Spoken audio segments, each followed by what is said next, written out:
দারিদ্র্যের সুযোগ নিয়ে যারা মানব পাচার করছে তাদের অপরাধ মানবাধিকার লঙ্ঘনের মতো, এমনটাই মনে করেন মানবাধিকার কমিশনের চেয়ারম্যান ডক্টর মিজানুর রহমান। সকালে চারুকলা অনুষদের জয়নুল গ্যালারিতে মানব পাচার বিষয়ক পোস্টার প্রদর্শনীতে তিনি এই মন্তব্য করেন। বলেন, বিদেশে মানব পাচার চক্রের সাথে দেশের প্রশাসনের কিছু অসাধু আমলা জড়িত, তাই পাচার ঠেকাতে সরকারকে আরও কঠোর পদক্ষেপ নেয়ার দাবি জানান তিনি।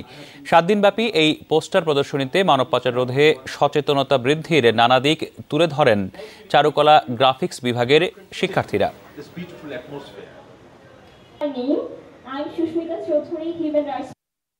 যারা মানব পাচারের সঙ্গে লিপ্ত রয়েছে তাদের সঙ্গে কিন্তু আমি বলবো প্রশাসন বা আমলাদের একটা যোগসূত্র রয়েছে। এটি একটি অপরাধ, যার জন্য এটি মানবাধিকারের চরমতম লঙ্ঘন, এবং মানবাধিকারের এই লঙ্ঘনকে প্রতিহত করা রাষ্ট্র এবং সরকার, একটি জাতির অন্যতম প্রধান দায়িত্ব।